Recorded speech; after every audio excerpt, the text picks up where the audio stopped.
Okay, hello everyone, and welcome to this special lecture, this distinguished online lecture by Patryk Kugiel.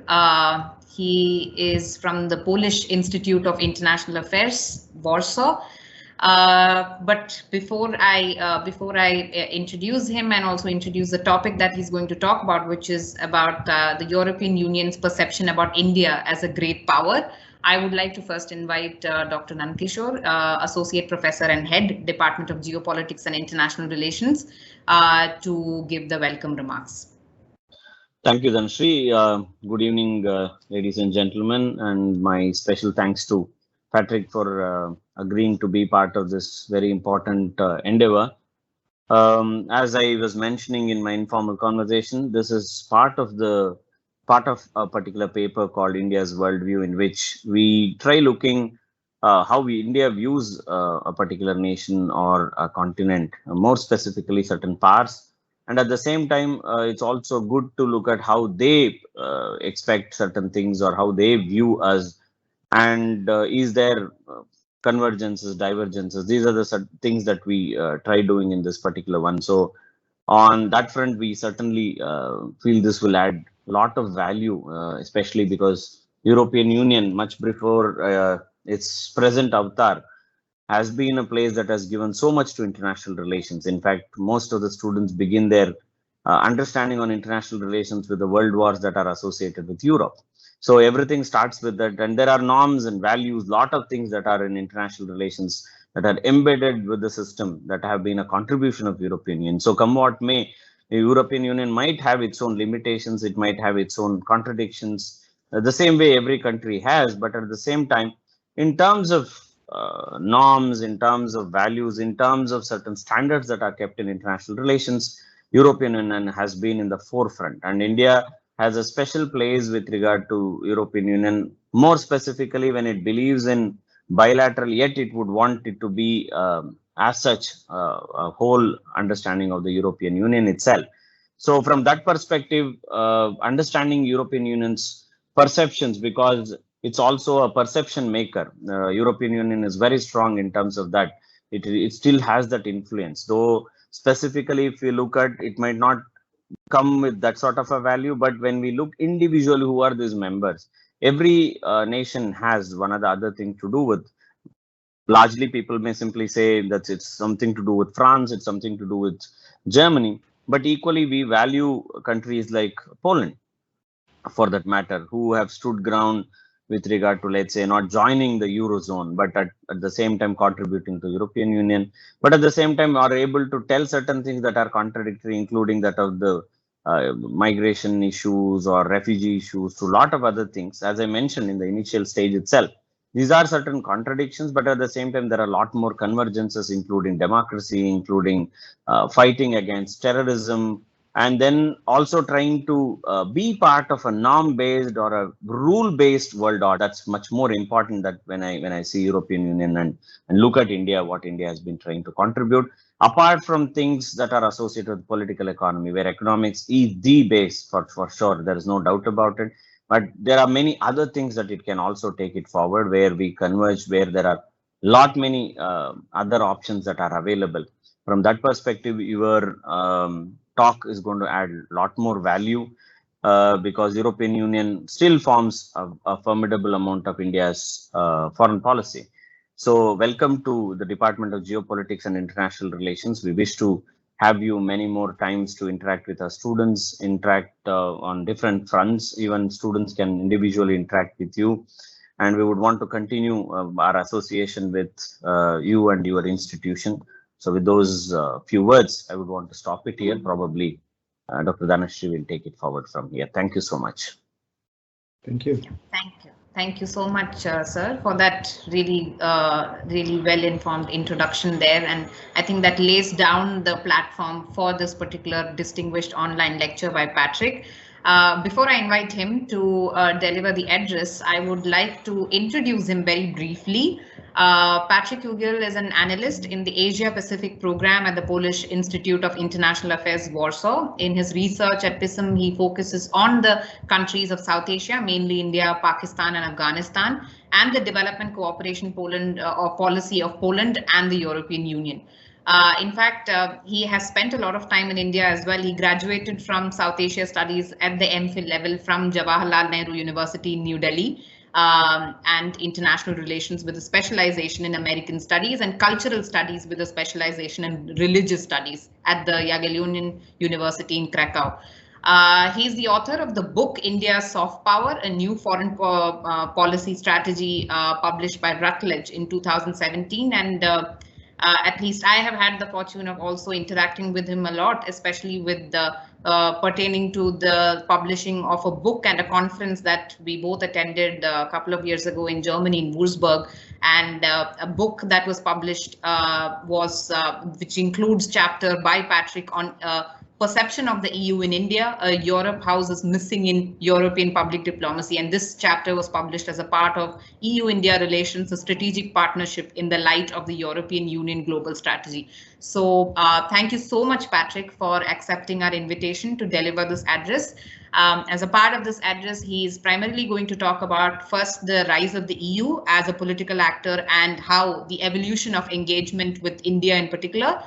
Secondly, he's going to look at, as Nandkishore sir also mentioned, about the perceptions and misperceptions between India and EU. There are a lot of convergences and yet there are a lot of divergences that both parties have not been able to overcome. And this is where I think we also expect Patryk to throw light on new vistas of the India-EU partnership in the 21st century. And herein the roadblocks, which are probably still yet to be overcome, is something that we would like to hear from Patryk. So once again, thank you so much for accepting the invitation, and now it's over to you. Thank you very much, Dhansri. It's a pleasure to catch up after a couple of years of break. I'm happy that we can continue our engagement. We started, as you said, at Würzburg a couple of years ago. It's my great honor and privilege to speak to your students and your faculty at Manipal University. I'm looking forward also to interactions and to questions. I prepared a short presentation. I hope we will have, nevertheless, enough time to discuss and, in more details. If you have any questions, I'm here at your disposal. So I understand you see my presentation already, yes? And I can continue. I don't know if you see me because I can't see myself. Yes, we can see you. See my, okay, excellent. So I will start. Thank you again for the invitation. This is the program, the outline on what I'm going to talk about in next 20 to 30 minutes. As Dhansri said, I'm going to focus mostly on political and strategic relationship between European Union and India. I'm not going to dig deep into the economic partnership or trade negotiations and etc. I'm going to talk more on political and strategic side of the relationship. And I will pay particular attention in line with your program, with your paper, on perceptions and misperceptions of the EU and India. Then I will talk a bit about the evolution of the role of the European Union and how it was perceived in India for the last 20 or 30 years. And why we observed in recent years growing engagement between those two partners. And at the end, I will throw some ideas for the future, how I see the relationship to develop, to evolve in coming years. I think, in short, I would say we can describe the perception and relationship between European Union and India as mutual ignorance and indifference. For many years, India didn't pay enough attention to the European Union, and at the same time, the European Union did not consider India as a key partner in Asia or globally. So that was a kind of period of mutual neglect in the relationship. And I think it was also reflected in the perception by the general public opinion in India, not too much at the views of experts who are dealing on daily basis with the European Union. But I guess if you would ask any Indian citizen on the street what, for example, the EC acronym stands for, then most likely he would not say it is for European Commission. Most likely the person would say that this can be Electoral Commission of India, for example, or any other acronym more relevant to Indian context. So the EP, like European Parliament or European Council, Council of the European Union, that was something unknown to most people in India, and I think to a large extent it remains so. So for the general public in India has no clue or very little knowledge, or they haven't heard too much about the European Union, its numerous institutions, and so on. On the one hand, I guess most Indians know a lot, or they heard at least about Germany or France or any other individual states in the European Union, but they had no specific information about the European Union as such, as a political entity. This was very little covered in Indian media for the last couple of years. It was lacking from the books on Indian foreign policy, etc., etc. So the general public had very limited knowledge about the European Union, even though several public opinion polls show that average Indian had rather positive view of the European Union. If the Indians have heard anything about the European Union, they would most likely have a positive view of the EU's role in global politics or attitude towards India, etc. So the attitude was slightly more positive than negative, but with this caveat to be made that European Union was little known entity for Indian general public. And experts had more knowledge, obviously, on the European Union, but on the other hand, they were more critical of the European Union. So we had this contradiction about the view of the general public and what experts and academicians and journalists were saying about the European Union. And we can say at the same time also India's image and knowledge about India in the West and in the European Union was underdeveloped. India was suffering from these old cliches and stereotypes, showing India as a rather exotic country full of snakes and saints and gurus and so on, and elephants. And also, most likely, people in Europe would say that India is rather a poor country in developing world, and they wouldn't pay too much attention to India in general. So there was a great deal of undervaluation and lack of knowledge about each other. That was the beginning by the end of the Cold War, at the beginning of the 1990s. We started from this point. So when we look at what Indian academicians and experts were saying about the European Union for the last 20 to 30 years, we can say that European Union is mostly seen as an economic partner for India. So it was very important source of trade, investments, capital, technologies. That was what Indian politicians and experts were looking for in partnership with the European Union. But seeing European Union only as an economic partner meant that India doesn't see Europe as a political player, as a political actor, as a coherent partner for India in global or regional politics. Secondly, most people who knew European Union, that they would regard it only as an international, supranational organization, and that meant also that most Indian experts have seen European Union as not coherent actor, and they were to a large extent rightly so.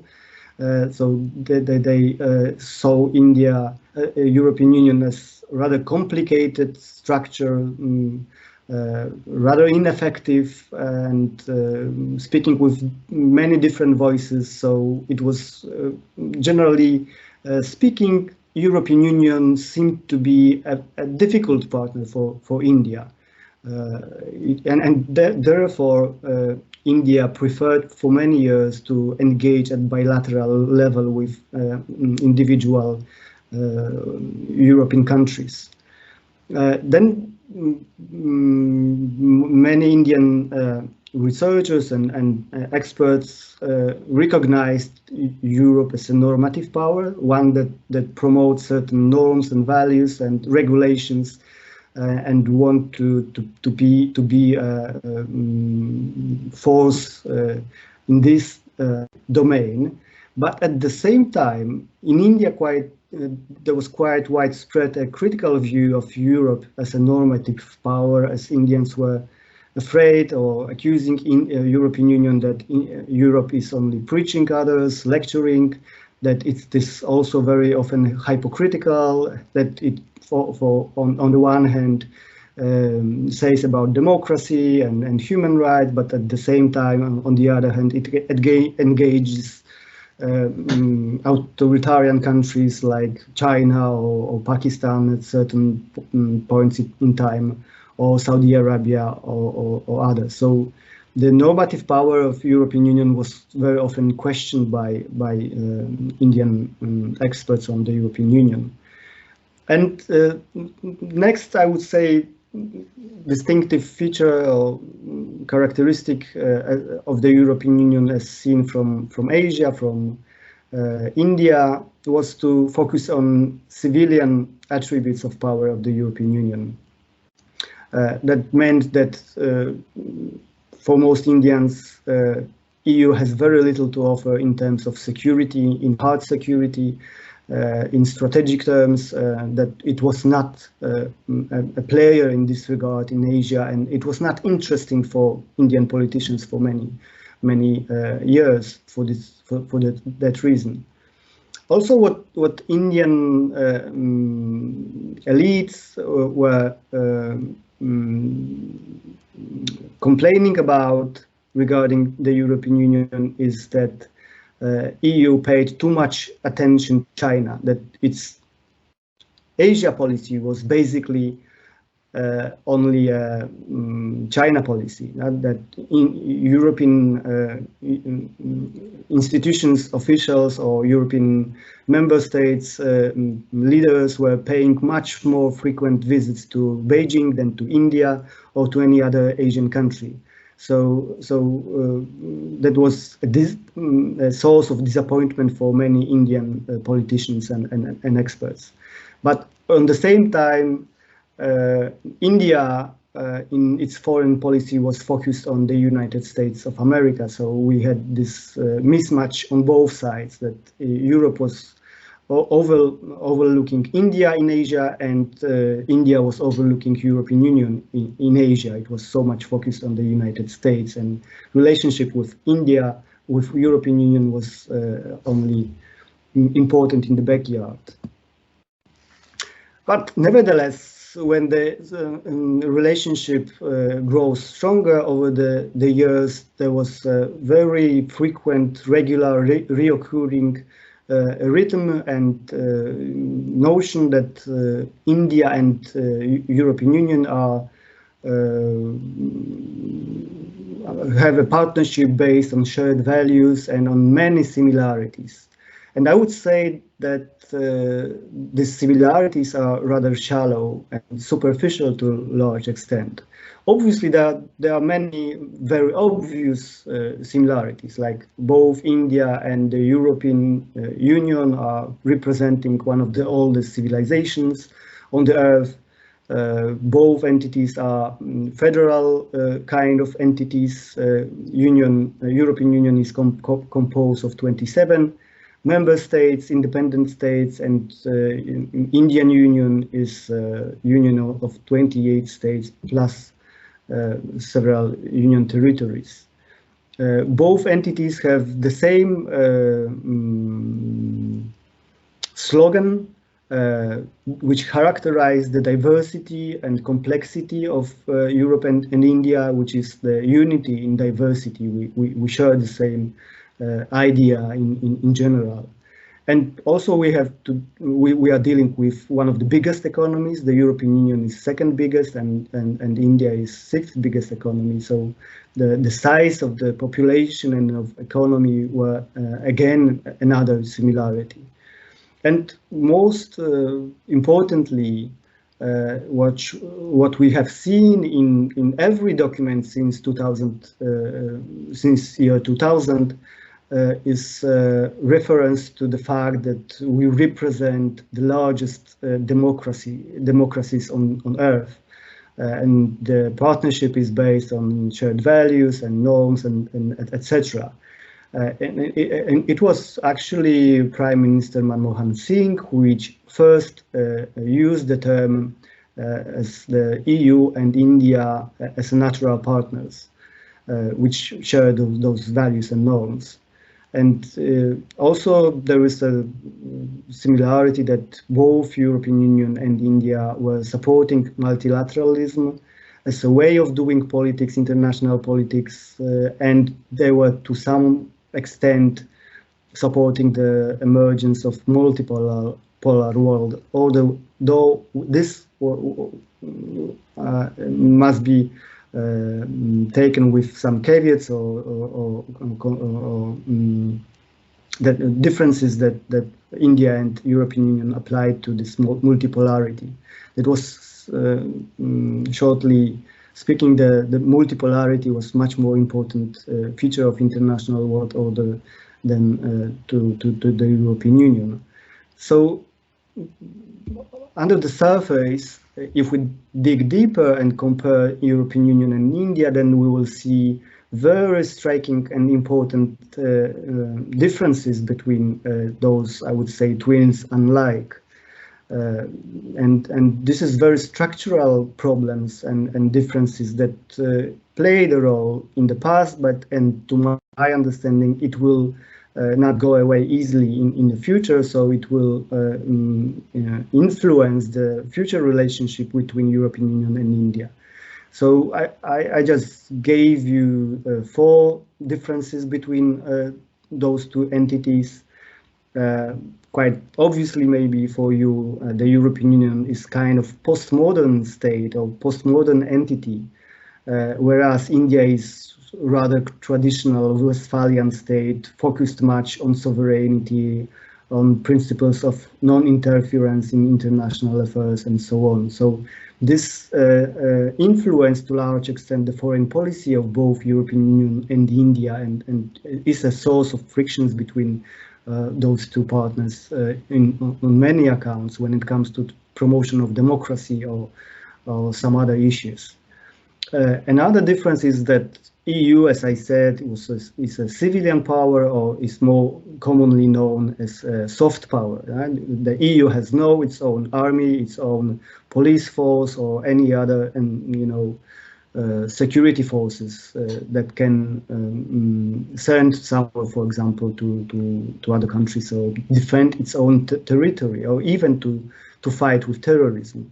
And India, to my understanding, is a smart power. Rather, it has both kind of soft and hard sources and capabilities, soft and hard power capabilities. So it can join those two. It has its own power of attraction, It uses values and norms and culture in its foreign policy, but at the same time, it is a military power. Yeah, it's one of the biggest armies it has on Earth. So, and it's willing to use force in international affairs, whereas European Union depends more on values and soft power attributes.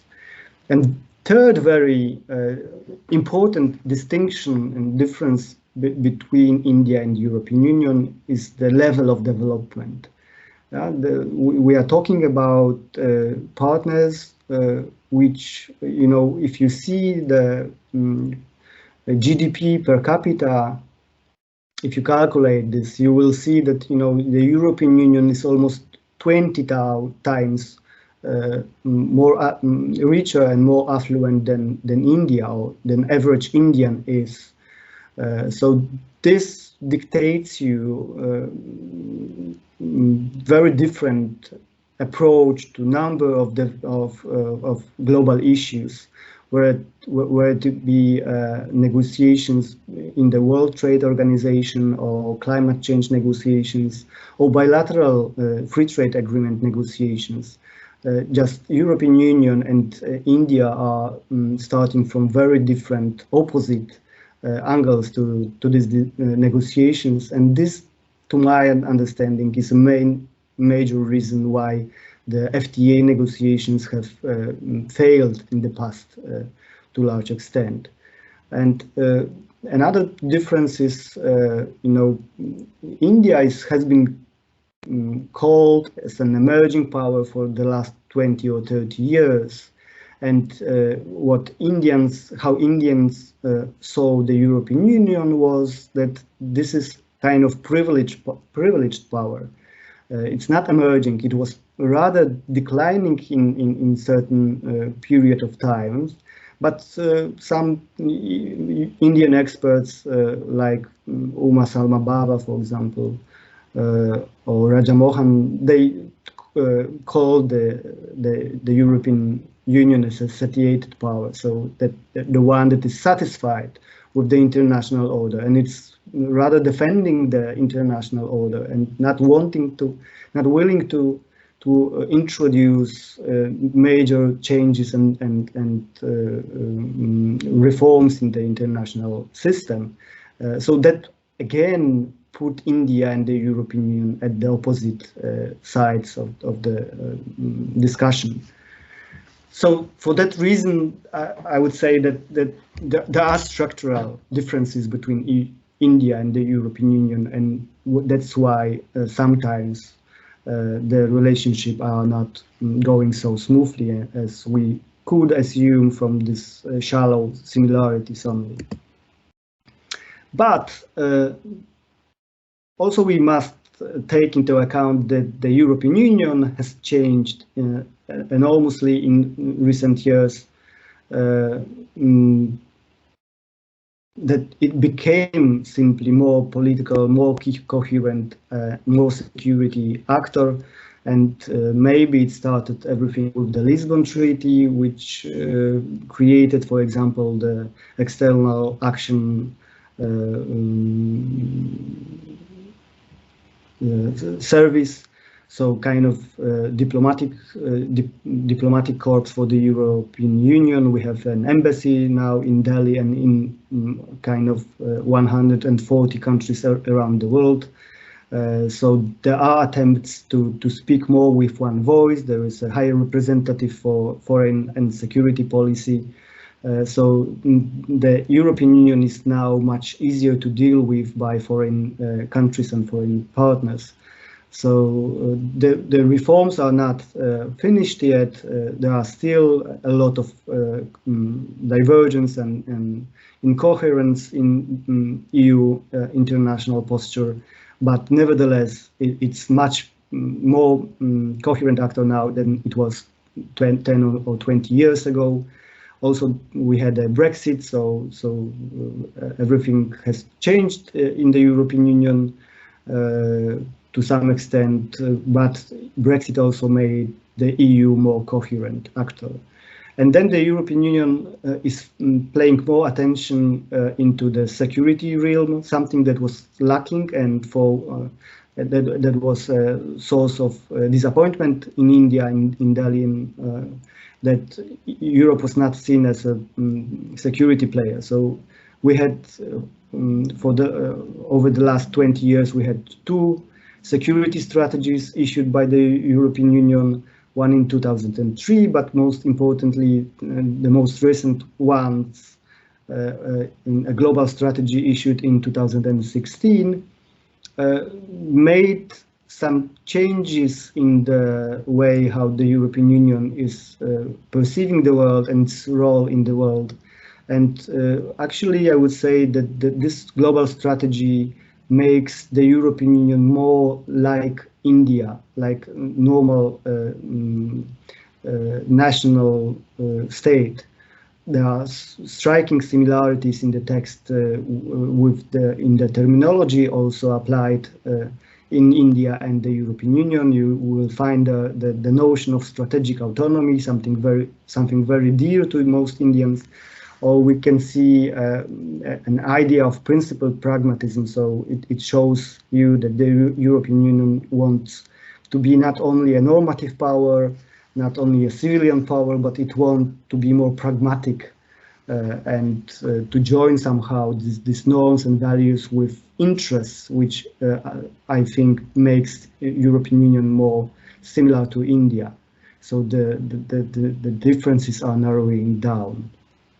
There was also a kind of important conclusion of the European Union Council on enhanced security cooperation in Asia and with Asia. So it was a signal that the European Union issued in 2018 that it wants to play a more active role in this realm in Asia as well.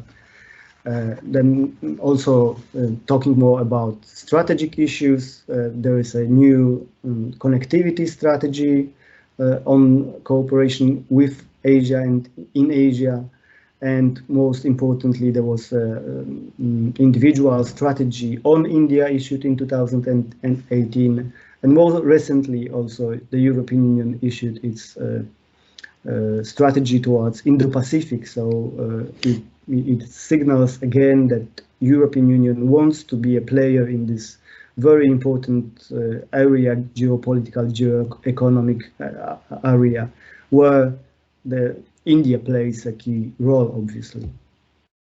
So to give you just very short overview of the evolution of the EU-India relationship over the last 60 years, these are the landmark events in the relationship. I would say shortly that we can say the relationship evolved from estrangement to engagement, and also from relationship focused on trade and commerce exclusively to the one encompassing many different areas of cooperation. And those landmark moments in the relationship were, in 1962, India was one of the first countries to establish diplomatic relations with the European communities at that time. And then after a decade, we had the first formal agreement on commercial cooperation, then another one in 1981, and again in 1993, after the end of the Cold War. There was the first more broad-based agreement encompassing also some political development, human rights, and people-to-people issues in the relationship. But we can say like the new era in the EU-India relationship started in 2000 at the first summit at the highest level, which was held in Lisbon. Then in 2004, we have beginning of the strategic partnership with several joint action plans and midterm strategies. And the last strategy, midterm strategy, was issued in 2020 at the summit in 2020. So now we have a 5 years plan of cooperation in many different aspects and domains of international relations. That means also over the last 20 years, the relationship became more multi-layered, multi-dimensional, and highly institutionalized. At the top of this institutional mechanism are the Leaders Summit.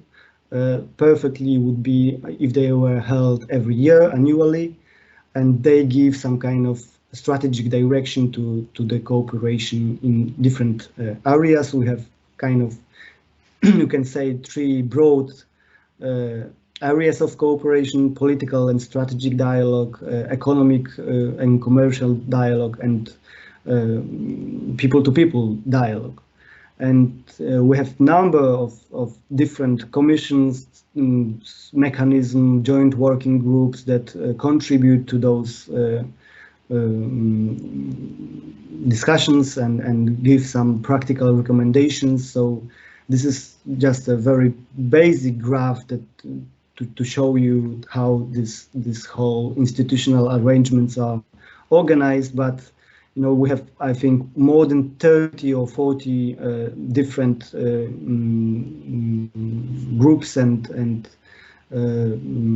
institutions taking the relationship forward in many different areas. So what happened in the last couple of years that I would say we've seen a very very important, significant strengthening of the cooperation with European Union and between European Union and India. I would say that the new momentum started around 2016, and 2 major factors contributed to this. First, there was a presidency of Donald Trump in the United States, which shocked many in Europe. Possibly it was also a kind of revealing presidency for many in India, but for the transatlantic relationship, traditional alliance between Europe and the United States, the Trump presidency was disastrous and was kind of a wake-up call for the European Union to look more independently at world affairs and to look for new partners, possibly. Then in Europe, we've seen also a growing disappointment with China, which was called a couple of years ago a systemic rival for the European Union, even though it can be a partner or competitor in other areas, but it was called a systemic rival. So I would say we had 2 good fathers of the growing EU-India partnership. One is Donald Trump, and second is Xi Jinping, the president of China. They pushed the European Union to look for other like-minded partners around the world who would be interested in safeguarding the multilateralism, globalization, and this rules-based order. So something that transactional, unilateral policy of both leaders of China and United States could not deliver.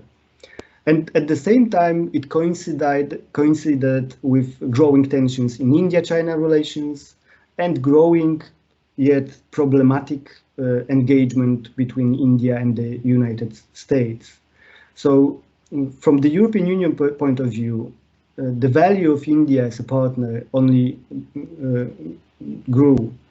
And it also meant that the European Union wanted to be more pragmatic to respond to equally pragmatic new Prime Minister of India, Narendra Modi. So since 2016 summit, we've seen the relationship, the cooperation, the partnership between EU and India became more pragmatic, more results oriented, more focused on deliverables of every dialogue and mechanism that used to be established in the past. We had quite fruitful summits in 2016 and 2017. in 2020, a new midterm strategy was adopted by India and the European Union. And most recent summit again in Lisbon in 2021, attended virtually by Prime Minister Modi, but also by all 27 leaders of the European member states. There was quite an unusual platform and mechanism offered to India by the EU leaders, which also showed you the kind of new attention that Europe pays to its relations with India. And finally, this newfound interest in India was reciprocated by the Indian side. So we've seen number of visits of Prime Minister Modi to major European countries, but also more frequently External Affairs Minister of India was going to Europe, also to not only to France or Germany or other big players, but also he visited, for example, recently smaller countries like Slovenia or Croatia. So it shows also growing interest in Europe and more balanced approach from Europe towards the whole European Union. So again, I would say what we've seen in recent years in relations between EU and India was evolution from trade-oriented partnership in the 90s or 80s of the 20th century towards the partnership that goes beyond trade. In last 10 years, maybe since 1990s and early 2000s, to grow further and stronger to the partnership that grows despite trade frictions and tensions. So it means that there is not only trade and commerce that joins European Union and India, and even if we don't agree in this regard, we have much more to joint interests and views which binds us and on which we share perspective and want to cooperate more in political and strategic and security realms. So that's why even when the broad-based trade and investment agreement negotiations were stalled in 2013, the relationship did not broke down. They were growing in other directions and more. They become more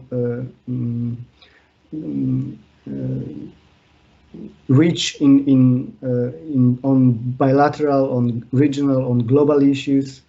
There was a growing convergence of views on China, on the US, on rules-based global order, and growing cooperation on security and strategic issues that was not the case 20 or 30 years ago. So it's not only trade-based relationship, but more strategical and political. And why is that? Because simply Europe sees India as a growing power, as a growing great power. And at least 4 major reasons for this.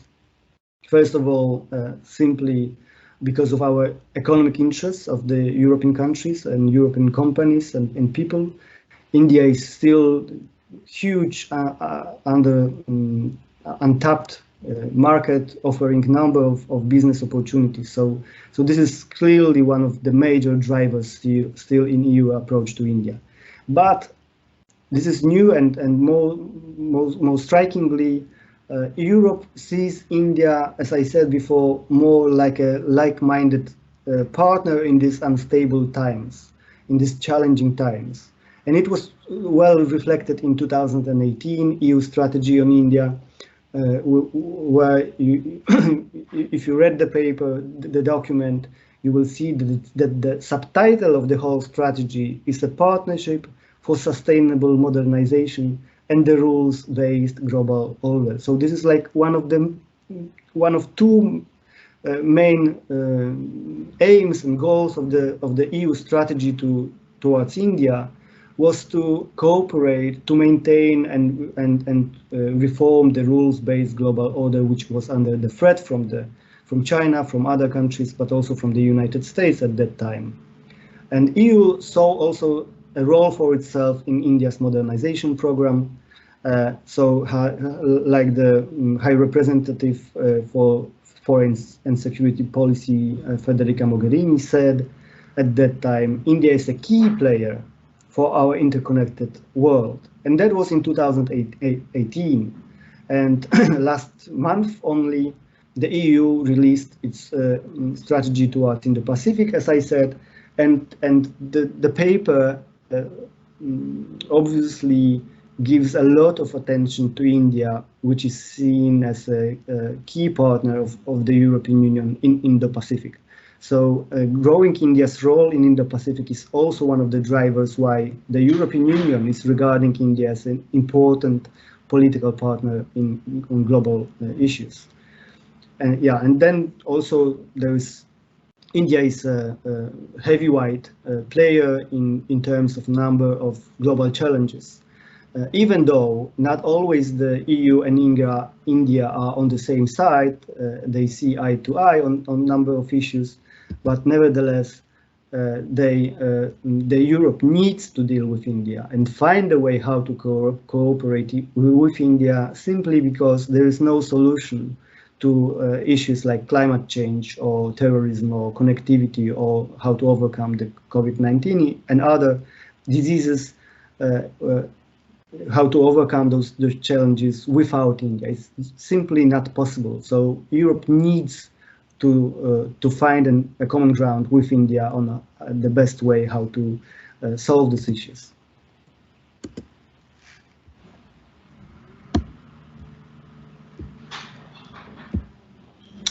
Yeah, so the last slide is here. Conclusion. So how I see this future of the relationship in coming years.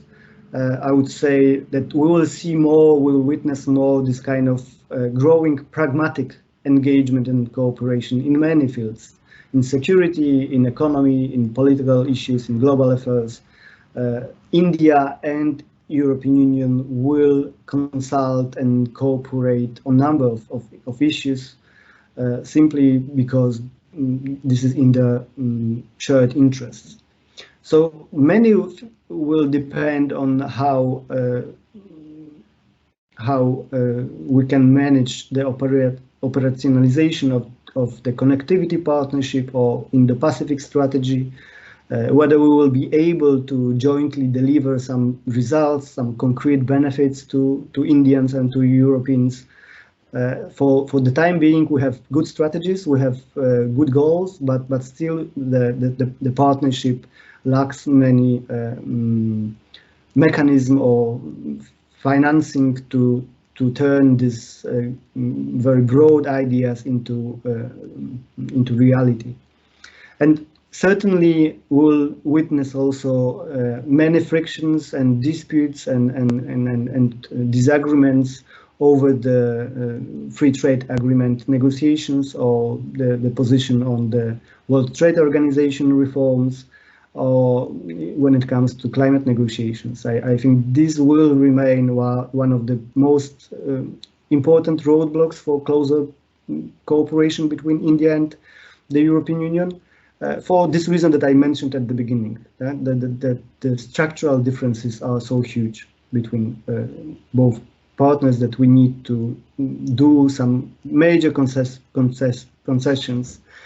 for which not everyone is ready yet. And obviously also many will depend on how coherent the EU will be as a foreign security actor.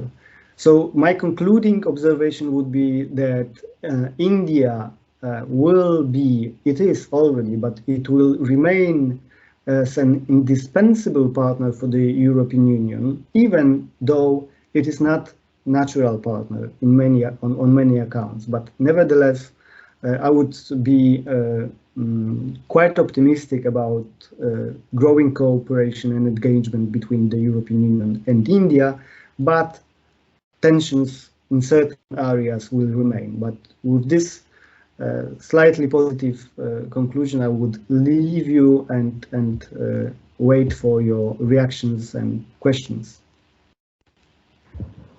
Thanks a lot, Patrick. That's a nice way of. I'm sorry, there's some kind of echo. I don't know. I hear you. Yes.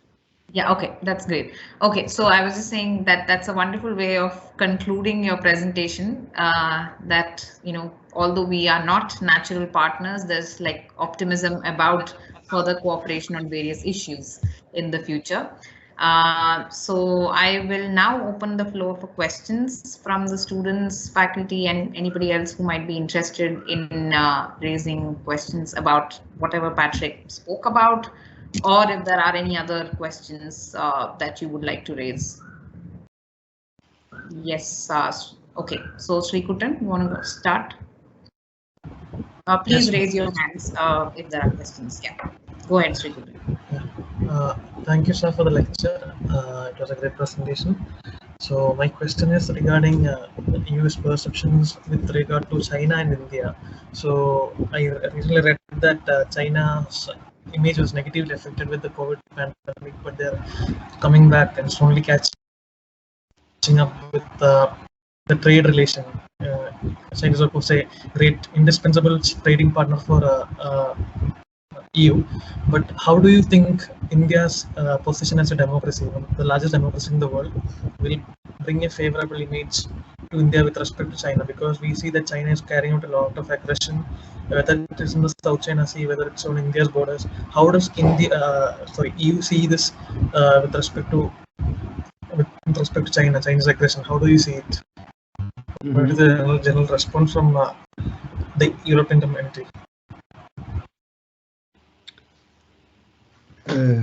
Yeah, excellent question. I think I touched upon this already in the presentation, that there is a growing convergence of views between India and European Union on China, but there are also very important differences, yeah? Because for the simple fact of geography. India is a neighbor to China, so it is more exposed to negative or positive ramifications of China's actions. So absolutely, India will have more willing partner in the European Union when it comes to dealing with China. But you can't expect too much at the same time from European Union. European Union is not going to openly challenge China or engage in some kind of containment strategy or side with the US against China. China is still the biggest trading partner for the European Union. There are many vested interests in cooperation with China. We have no any territorial disputes and etc.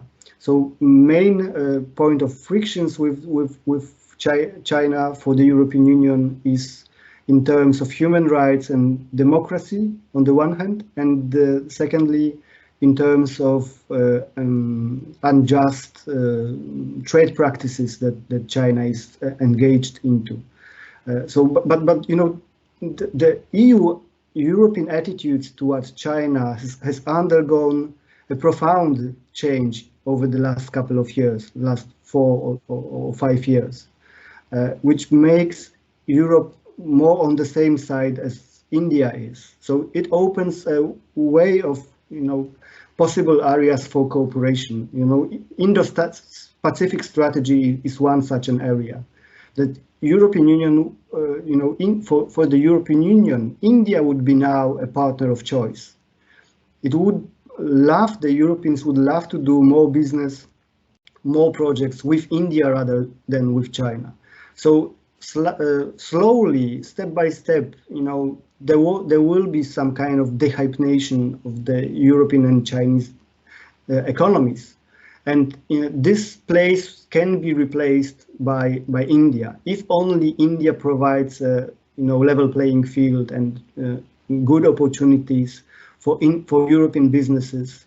I think, you know, for most Europeans, from politicians to business to civil society, many would prefer to deal with, to engage, to cooperate with India rather than with China.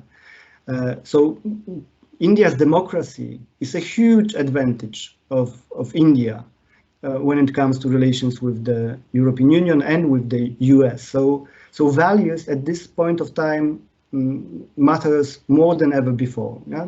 I said also, the Europe position on China was hypocritical in the past, many often. Yeah? We were preaching human rights and then at the same time keeping silent when human rights were violated in China or in other countries. Yeah? And I think now Europe is more willing to speak loudly against that kind of behavior, against breaching of international law, whether this would be South China Sea or maybe the India-China border. Yeah, so I think you can't expect too much yet from the European Union, but at least at this level of global narrative of setting that discourse, joining forces at international forums, criticizing certain behaviors of China, and engaging more in economic or maybe strategic projects in Indo-Pacific, then there is a huge potential because of China's behavior. There's huge potential for closer cooperation between India and the European Union. Okay, thank you, Patryk. Next, Kiran, can you ask your question? So these are all students from the department, by the way, second year students who are pursuing international relations. Yeah, Kiran, over to you. Hi Patrick, that was a really good lecture. I have two questions in particular. One is regarding the migration in the EU in general and with respect to Brexit in particular. Like, how is it gonna affect the migration rules, and within EU, how is it gonna affect people moving in, especially people from Asia or India as such? Second question is with the latest, the AUKUS thing, the AUKUS deal, which is between UK, Australia and US. Like, how do you see that with the greater Indo-Pacific coming up and many European Union countries showing interest in India, in Indo-Pacific assets? So what's your opinion on that? Mm-hmm. Excellent, thank you very much. Maybe I will start with AUKUS. In my opinion, there was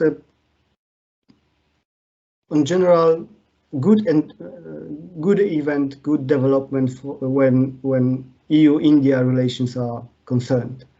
AUKUS was a shock and disappointment to France, which lost a deal, contract for selling submarines to Australia, and that created some tensions in relations between France and the European Union with United States and with Australia. Yeah? So this negatively impacted, for example, the ongoing trade negotiations with Australia and the European Union. Yeah? The next round of talks were put on hold after the AUKUS happened.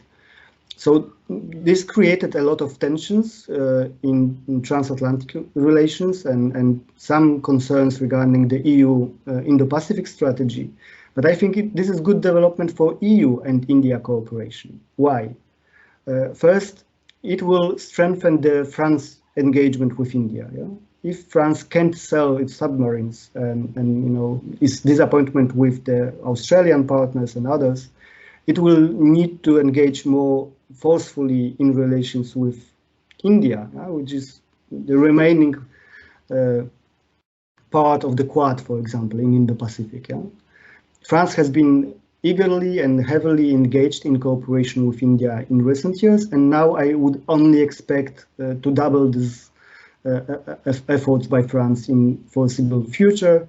Next year, France will hold the presidency of the European Council, so I would expect reinvigoration and a lot to happen during the French presidency at the European Council between the European Union and India.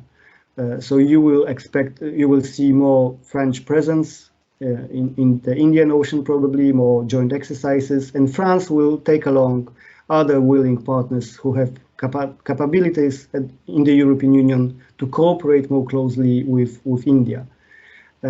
Yeah, and then, you know, AUKUS is also, I think, secondly, it's not bad thing, AUKUS, for the European Union and for India. This is because this is complementary to other initiatives in the region. Yeah?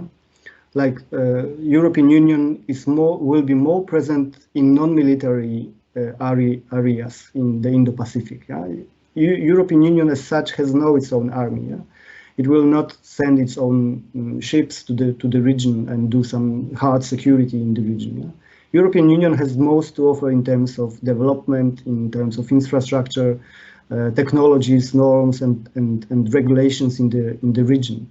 And so I would say, okay, let's do Americans and Australians and others do this hard security, and we will focus more on diplomacy, on soft security, on development, on economy, and etc. And in this regard, also India would be very much a valuable partner for the European Union. So I think AUKUS has no role or no negative role for EU strategy towards Indo-Pacific, and in particular to relations with India. I think it will only strengthen the India-EU cooperation in the Pacific.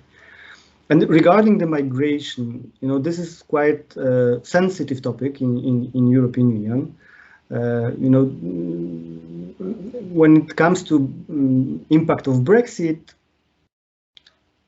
I think it hasn't changed much in European migration policy. This is like irrelevant from the European Union point of view. Yeah, I think you can seek for more interesting answers from the British perspective. And that was their idea, that, you know, they will limit the migration from the European countries towards UK, and at the same time they might, for example, allow more people from Asia come to the United Kingdom. So to my understanding, that would be a good development for Indians who would like to migrate to the UK. But, you know, I think I'm not very much competent to say about the British migration policy and how is it changing at the moment. But I think if any good result can come out of this from Indian point of view, is that Indians would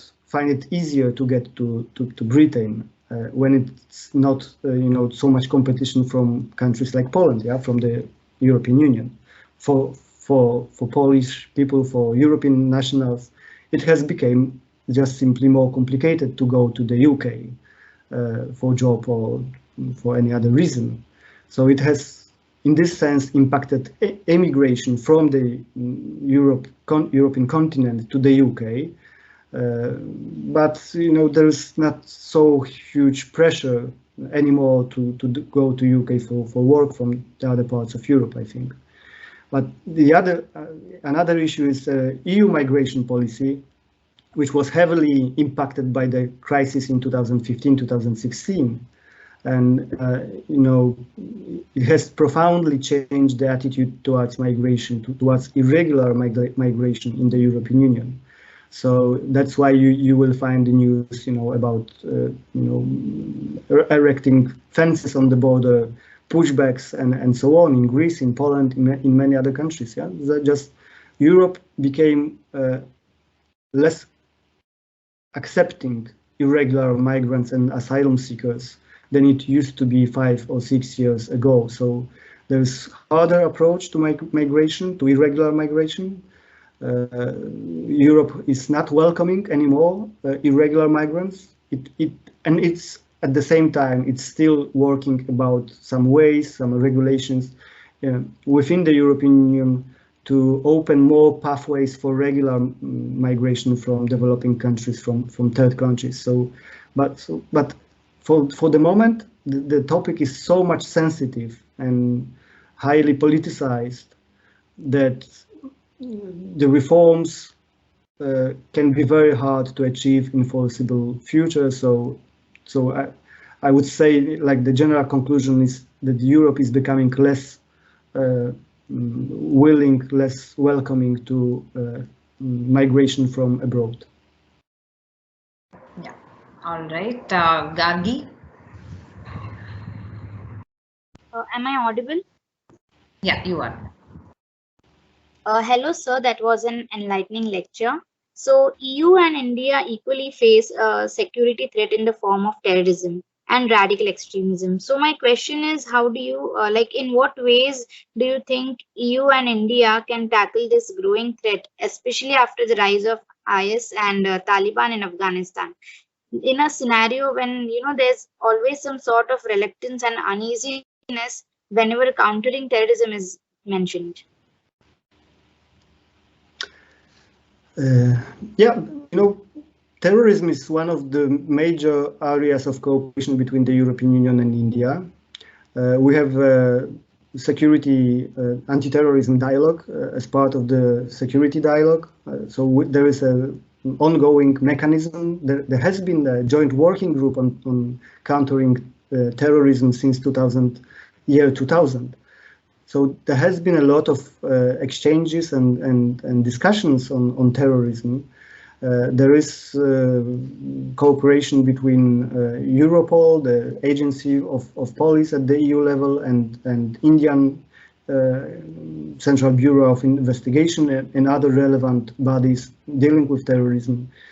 There is some kind of exchange of information, of intelligence information regarding terrorism activities. There is a there are meetings between EU coordinator on fighting terrorism and his Indian counterpart. So there is a lot of interactions, but the practical cooperation is limited because of limited capabilities of the EU in this regard. Yeah, the European Union has not its own security forces, that it can send somewhere to some anti-terrorism mission or whatever. So the EU role is to coordinate the work of the EU member states and to suggest some regulations. One of the regulations that EU is doing, it has its own list of terrorist organizations, for example. So one of the results of cooperation with India over the last 20 years was that many terrorist organizations that are threatening to India, they have been included to this EU list of terrorist organizations like Lashkar-e-Toiba or Jaish-e-Mohammed. So you will find them on the EU terrorist lists. So there are some tangible outcomes of this security cooperation. There are certain limits in this regard. What they can do more is to coordinate their position regarding Taliban. What to do with Taliban? How secure the India's interest at the same time. Because the Taliban promised already in Doha Agreement in 2020. They promised to the United States that they will not allow the territory of Afghanistan to be used against the United States or any of its allies. So any of its allies means the countries that have kind of security alliance, formal pact, treaty with the United States, which does not include India, obviously, but it includes all NATO countries in the European Union. So in this regard, the Doha Agreement does not secure India's interests, but it does secure the US and European interests, provided the Taliban will, keep their promises. So what we can do today now is to exert pressure on Taliban that they can guarantee that they will not allow terrorism to be directed against any country, including India. And there is a lot of coordination going this direction already. At the recent United Nations General Assembly, there were many discussions and statements by the P5 and by other countries saying exactly that. That Afghanistan cannot be a safe haven for terrorists targeting any other country, not only US or its allies, but any in the region or globally. So this is one thing that, to continue this kind of cooperation and keeping the pressure on Taliban in this regard. Yeah, so we will accept you, we will cooperate with you, engage you, provided that you will, control or expel or rein in activities of terrorist organizations. I think India has the most to be afraid of because of the change in Afghanistan. But India cannot be left alone with the Taliban. And here the support from the European member states, from the US, is crucial for India's security. And I think India can count on any possible support from the European Union in this regard. All right, thank you. Patryk, is it okay if we can take 2 more questions? Is that okay?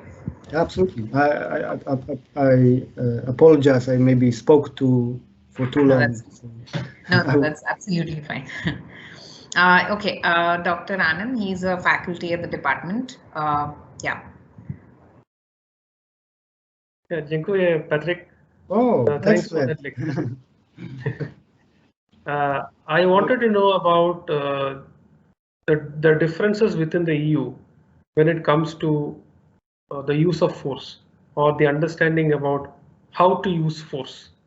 You mentioned about the EU being a normative power and it largely looking at utilization of soft power as such. But do you think that within the EU, the constituents, all of them kind of totally agree on it, or are there like different shades of disagreement on that? So I would like to know more about that. Okay, European Union is maybe it was oversimplification, yeah, because EU has some kind of force projection abroad. Yeah, it has at the moment, I think, 16 missions abroad, yeah, in different conflicts around the world, mostly in Africa, but also in other countries. These are mostly civilian missions, but also I think 2 or 3 are military missions in Republic of Chad in Africa, on the Indian Ocean in Operation Atalanta against the piracy, off the Somali coast. So EU is already engaged in military or civilian missions abroad. So it sends its policemen or military personnel to some areas, to some countries. And there are differences because, for example, France is one of the leader of the countries that wants to strengthen this kind of capabilities of the EU to project force abroad, yeah, to intervene also militarily in other countries if the need arises. So the France is pushing towards strengthening these military missions abroad, mostly having in mind its own interest in Africa, in previous colonies in Africa.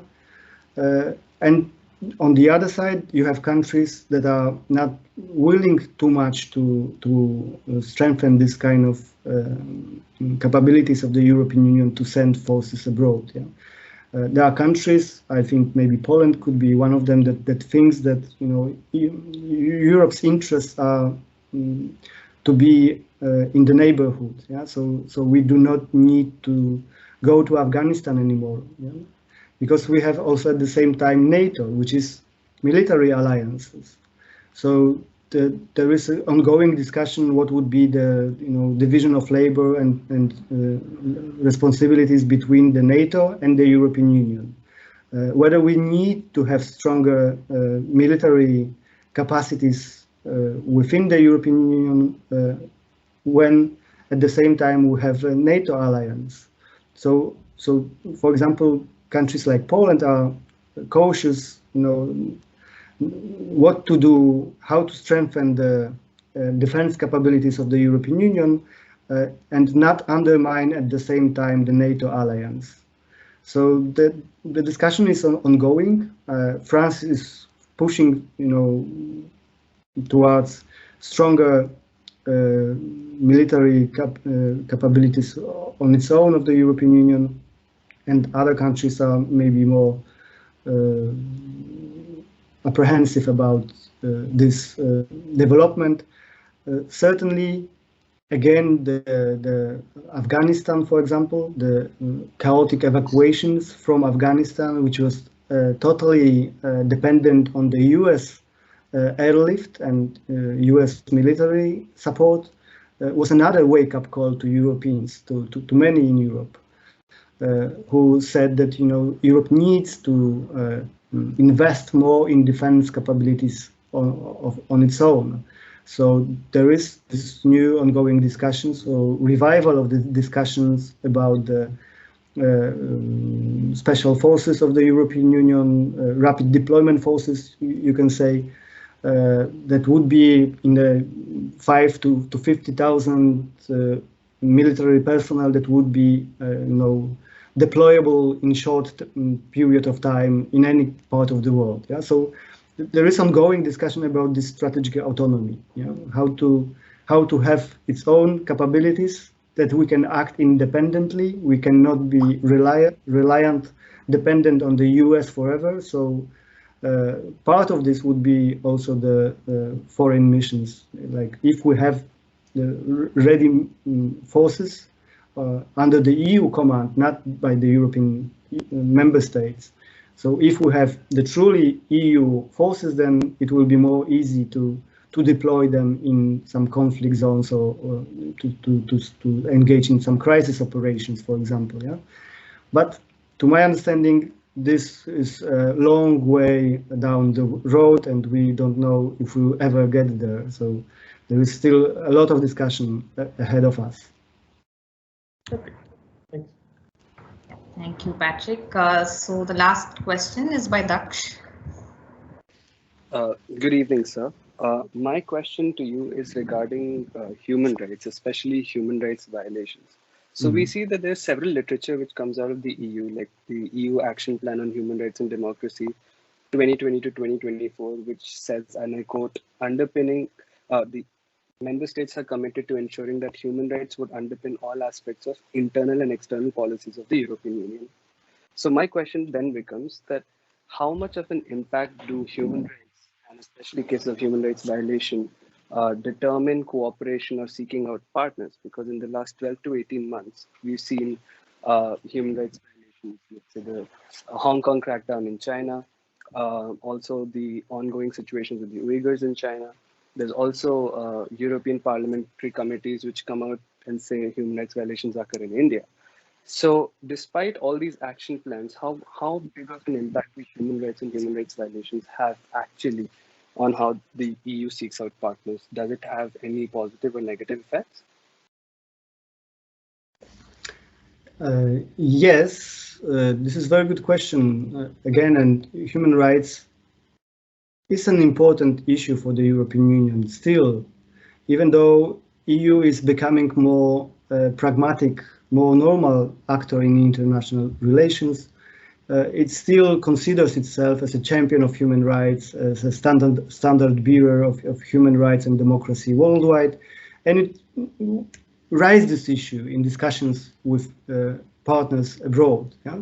Also, it is engaged in human rights dialogue with China, which was suspended for a couple of years, but now EU wants to continue the discussions with China, also including on topics as Uyghurs or human rights violations in Xinjiang or in Hong Kong and other issues. Now, this is also important question regarding the cooperation with India. And under the pressure from the European Union, at the last summit in Lisbon, the Indian government agreed to restart the human rights dialogue, which was suspended since 2013. So there will be a discussion also on the sensitive issues with India on human rights. But I think it is good, yeah, in order to have the discussions ongoing in the specific formats, rather than to raise this issue publicly at the European Parliament or so on. Yeah, so kind of cooperation from the Indian side is very much welcome. The openness to cooperate on this from India. But at the same time, EU is also pragmatic increasingly pragmatic actor, and policy is realized at bilateral level very often. There was the case also in relations with India, that EU member states were doing business or talking about hard security or some other interests, and at the same time the sensitive issues like human rights were left at the EU level. So EU was the bad policeman, preaching and lecturing India on human rights, and at the same time the EU member states were engaging India on interests and neglecting these human rights, these sensitive issues. So this is like the politics, and that's why, as I said, the EU was sometimes criticized also in India of being hypocritical, because it's not always very easy to talk about human rights and to lose some contracts or some business opportunities and so on. But as I said, the fact that EU is a kind of normative power still, and it uphold the values and human rights in its foreign policy, it's a good development for India, which is biggest democracy in the world. It has a huge advantage over China. Question of human rights and democracy will be increasingly causing tensions in cooperation between China and the European Union. It will make more complicated business with China. There will be growing pressure against doing business with China in the European Union, and most of those pressure will be redirecting in Europe's engagement in Asia from China towards India. So I think the human rights and democracy, the values, gives India huge advantage. It can reap the benefits soon. It will take time, but if the situation of human rights and democracy will not deteriorate in India, then India will be a major beneficiary in years to come. It will not happen overnight. We will need to wait for this many years, probably months or years. But I would expect, that the worst situation is becoming in China. European Union will need to engage more India, and not only on political issues, on discussions, on strategic issues, but also it will mean doing business. Yeah? That India will be a partner of choice for the European businesses that does not want to be somehow engaged in cooperation with undemocratic country which violates human rights. So in the long run, this is a very good advantage for India. Okay, so thank you so much, Patryk. There are actually a few more questions, but I'll probably direct them to you by email, and you can answer them any time of your convenience. Some students have sent me that questions by text. But since it's already, maybe you can read them at least, so okay, we will acknowledge them, and I will start thinking already. Okay, so one of the questions by a student is actually about the impact of the Nord Stream 2 on EU-Germany relations. How is it going to really have an impact, especially with the recent elections in Germany and with the new coalition party? How is it really going to affect the relation? That is one of the questions by a student. If you want to quickly answer, you can. So up to you. But I'm not going to take too much time out of your schedule. Yeah. I am not an expert on German foreign policy or energy policy, so I will say shortly only this: that it was not an election issue. it was important for countries like Poland, and it was important for relations between Poland and Germany.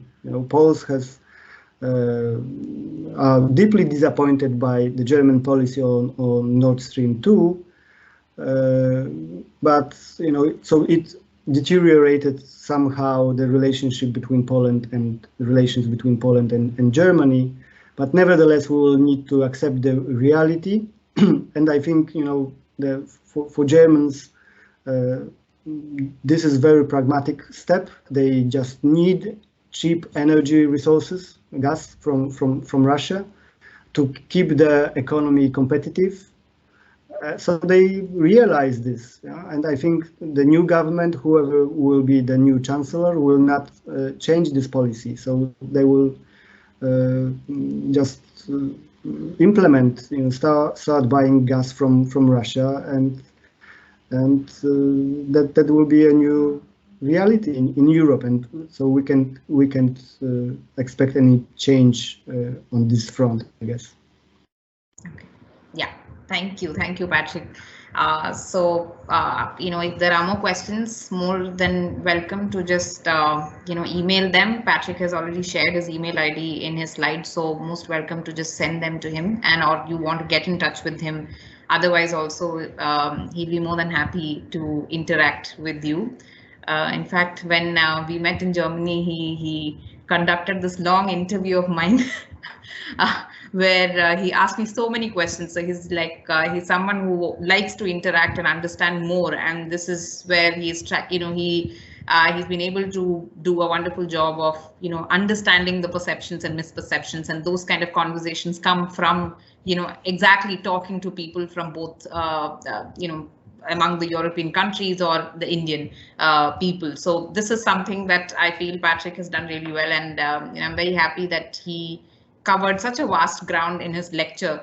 And as usual, candid observations and very to the point, loaded with information at the same time, analysis, which is so important to understanding the current international order in which both EU and India have such a big role to play. So I'm very happy that Patryk, you agreed to deliver this lecture, and I'm sure the students benefited a lot.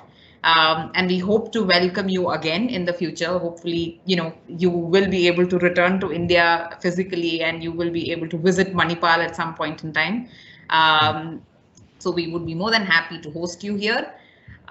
So yeah, as a formal vote of thanks, I would like to thank you again, and I would like to thank the department, especially Dr. Nandkishore, the head of the department, for organizing and for coordinating, helping us coordinate the session. And as you would know, as all the students would know, we have another lecture tomorrow by Stefania Benaglia, who's from Center for European Policy Studies, and she will be dealing with more issues concerning India-EU relations.